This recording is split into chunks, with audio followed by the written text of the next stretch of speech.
Welcome to my kitchen here in Kuala Lumpur, Malaysia, as I share a typical weekly meal prep. I'll be showing you how I prep some delicious spreads, grab-and-go breakfast options, and even some fun and homemade plant-based protein sources. So if you guys have been watching my channel for a while, it will come as no surprise that I like to write out what I plan to meal prep at the start of a meal prepping session. I don't always get to everything I write out, but I try to think of some items that can mix and match throughout the week, or at least get some breakfast items ready to go in my fridge, as I find breakfast can be a stressful time of the day if I have nothing prepared. So here I'm just writing out my hopes and dreams for this meal prepping session, and then I decided to make an iced coffee. I love to make a fun drink that I can enjoy while I'm meal prepping, and today it was an oat milk latte. So you guys know that I am a nut butter addict, and I knew heading into this meal prepping session that I would need quite a bit of peanut butter for a couple breakfast items I was gonna make. So I quickly whipped up some homemade peanut butter. Natural peanut butter from the store here is very expensive, so I have found some raw peanuts that are really cheap, and I have become quite the peanut butter producer, and I always have a double batch of my homemade peanut butter on hand. So that is how I started this meal prepping session. I actually did this the day before I started this meal prepping session, just so that I could know I had plenty of peanut butter on hand. And then, because I love almond butter on my oatmeal, I decided to make use of my dirty food processor and get some almonds roasting for almond butter. Next, I moved on to cooking some dried chickpeas in my Instant Pot with my son's help. He always loves to help me in the kitchen, and this was a fun way for him to help me by just adding a bunch of water to my dried chickpeas and pushing some buttons. One time. Yay! Chickpea! I always stir my almonds halfway through, and I have found the perfect spot when I know to take my nuts out of the oven. I want them to be fragrant and well roasted, but not burnt. If I don't roast them long enough, they will take forever to blend, and they'll kind of have a bland flavor. So I definitely over roast my nuts slightly, because then they blend really easily. This is when you know your almond butter is nice and ready, when you could just pour it out of the container. This looks amazing. I used to have to blend my almonds for 20 minutes because I didn't roast them long enough and I didn't let them cool completely. But now that I've found the trick, my almond butter comes together in about 5 minutes and it was ready to go. After some errands, playing with my kids, all kinds of stuff, my chickpeas were done. I just drained and rinsed them, and then the way that I like to store my home cooked chickpeas is in a bag with some water, and then I just freeze these in a flat layer in my freezer and thaw them whenever I need them. I thought this bag of chickpeas was a lot bigger when I bought it, so this only made about 3 cans worth of chickpeas, but this still came in really handy throughout the week.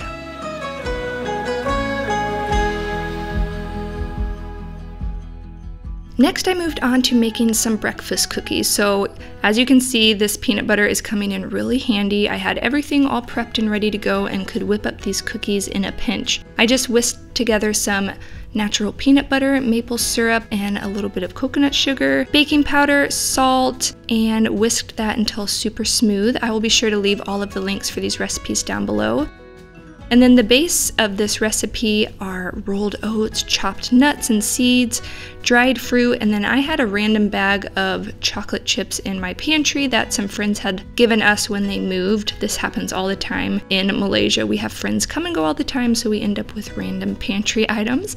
So I just added those in, and then I took big handfuls of the dough, pressed it into a cookie shape onto my silicone baking mat, and made sure that all of the ingredients were well pressed together so that they wouldn't break apart after they baked. And then I just popped these into the oven. They cook for about 12 to 15 minutes until golden brown and set. Then I didn't even wash this bowl that I had made the cookies in and made some peanut butter protein bars. These are so easy to make. It's just quick oats, ground flaxseed, some protein powder, and I like to add in a little bit of Rice Krispie cereal for texture. And then you're just gonna add in some more of that peanut butter and maple syrup. Stir this batter until a sticky, thick dough forms, and then you're gonna press this into a rectangle and cut it into bars. It's super easy, one of our kids' favorite snacks. At this point, my first batch of breakfast cookies was ready, so I took it out of the oven, plopped in the last few cookies, and then discovered that my kitchen was in shambles. So I took a few minutes to do dishes, put ingredients away. I find it really hard to enjoy cooking when my kitchen is a wreck, and since we don't have a dishwasher, I decided to take some time to unload the clean, dry dishes, do a load of dishes, especially things like my food processor, which I really just don't care to wash, but it felt good to take some time to get everything cleaned and my sink empty and ready for another batch of dishes.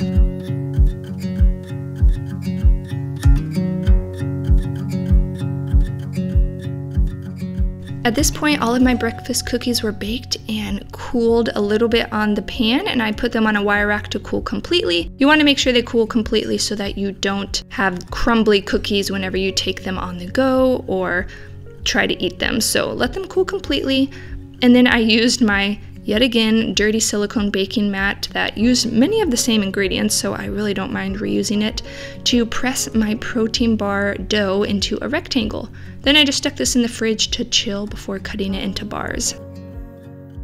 Next up was my favorite part of this meal prepping session was to make seitan. Seitan? I never know how to say it, but this is a very easy to make plant-based protein source that requires just a handful of ingredients. You can find Vital Wheat gluten probably at most grocery stores. It's really easy to find here in Malaysia as a lot of Chinese restaurants use it to make their faux meats. But all you have to do is mix Vital Wheat gluten with some spices and water until a dough forms. Then you're just gonna knead it until you get a nice, springy, elastic dough that bounces back when you poke it with your finger. And this is the base of your seitan. I love to cut mine into bite-sized pieces and cook it in my pressure cooker. I'll definitely leave some links to other ways to cook seitan down below in case you don't have a pressure cooker, but I just place all of my pieces into a thin layer on the bottom of my pressure cooker, cover the pieces with a thin layer of water, and cook them for 16 minutes on manual. Next, I whipped up some couscous salad. This doesn't look like a lot, but once I add in quite a few more ingredients and allow it to steam with water, it bulks up quite a bit. Here's the cooked seitan. As you can see, it's absorbed a lot of that liquid and expanded, but you're just gonna break all the pieces apart as they kind of get stuck together as they cook, and you can cut it into even smaller pieces, marinate it, grill it, saute it, however you would use chicken. That's how you can use seitan. My protein bar dough had chilled quite a bit at this point, so I just cut it into bars, and these were a delicious grab-and-go snack. I revisited my list just to see my progress and to see what I should work on next, and decided to finish up my couscous salad. So I just fluffed this couscous with a fork. It always makes more than I think, so while it looked small at the start, it ended up being the perfect amount, and I just made it into a salad by adding Kalamata olives, lemon juice, olive oil, spices, and this was just a really simple salad to use as a base for meals later in the week. Lastly, I decided to make some tapenade with the remaining Kalamata olives. I once took a trip to Ireland with my sister, and it was one of the best experiences of my life. I've been to Ireland a few times as my parents lived there, but I used to hate olives, and me and my sister discovered a farmer's market that sold fresh olive bread, and since then I have been obsessed, and actually some of the best olive products I have had have been in Ireland, one of which being tapenade. So now I love to make homemade tapenade. It's so easy and is a great spread on sandwiches or toast, however you want to use it.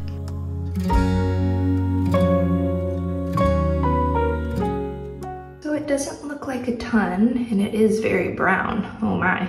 But this will come in super handy. I've got two kinds of snacks, protein bars, breakfast cookies, two kinds of protein, some homemade seitan that I can just stir fry, marinate however I want, chickpeas, 3 cans worth, which it was a smaller bag than I expected, but that's still really helpful.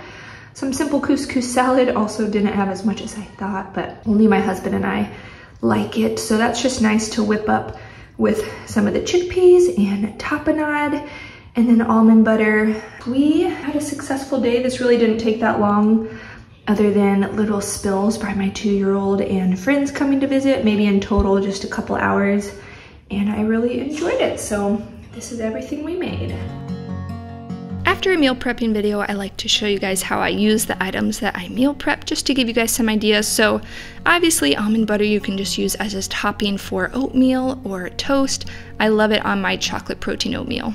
So the breakfast cookies already came in so handy. My son was pretty fussy when he woke up from his nap, and I just gave him one of those and an orange, and he was good to go, which is awesome. And now I'm gonna show you how just having pre-cooked seitan, I don't even know how I say it, seitan, or chickpeas in my fridge is so helpful when I am just trying to whip up something quick for dinner. So let me show you how I'm gonna use the seitan tonight with some leftovers to bulk it up and add protein. So the other day we had roasted broccoli and pesto pasta, and so I'm just gonna brown up some of this seitan, which I cut into smaller pieces. It gets bigger as you cook it, so this is pretty big.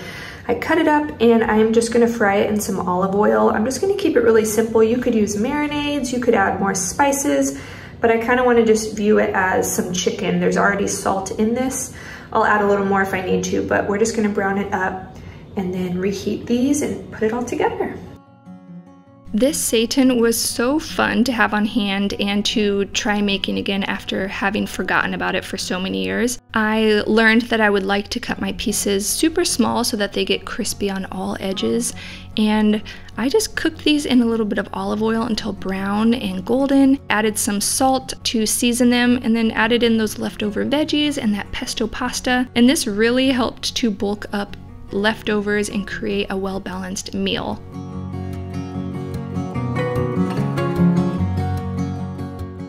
Sorry for the crazy lighting, but I already tried one of the pieces of seitan and it is good. For 4 ingredients just fried in olive oil, this is gonna be a messy bite. I shouldn't be doing this on the internet.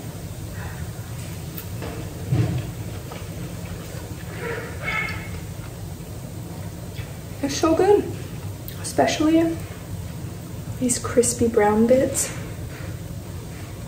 Okay. That's too easy not to make all the time. Definitely try out this recipe. I'll leave some links to how you could cook seitan another way if you don't have a pressure cooker. But if you do, that was the easiest thing to make ever.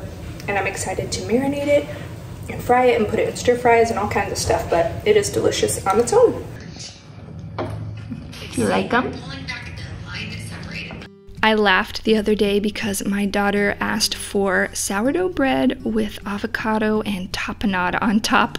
And I was thinking, not many 5-year-olds ask for that as a meal. So we thoroughly enjoyed a delicious, really simple lunch. Not very balanced, but delicious indeed, of avocado toast with tapenade and salted tomatoes. It was so good, and I love that she loves tapenade right along with me. The last thing I wanted to show you was how I marinated the seitan to become gyro meat for some gyro bowls we had. So I just found a gyro marinade online, whipped that up, added in my recut seitan. I just cut it into smaller pieces after it had cooked and expanded, and let this sit in this marinade for a few hours until we were ready to eat it. And this came together so quickly, and after it had marinated for a while, I yet again just cooked it in a little bit of olive oil in a skillet until golden brown and crispy, and we really enjoyed this flavorful plant-based protein source.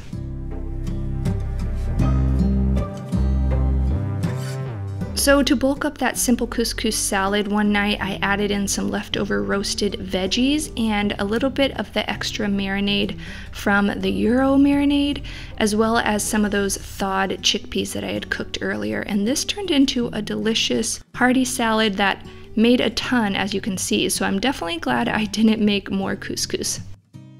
I love meal prep because I was able to whip up a really yummy meal just by using what I've meal prepped and a little bit of extra effort. So marinated the seitan in like a gyro marinade, had some potatoes that needed to be eaten, got tapenade. I already had some hummus made. This is extra marinade that people can have as a sauce. Added some of the chickpeas to the couscous salad and some leftover roasted veggies, and have some crunchy veggies for my kids. And it's gonna be a delicious meal. So this is a very typical meal for us, just some random leftovers as well as some fresh additions to make a balanced meal. This was delicious and came together so quickly due to some meal prep at the beginning of the week.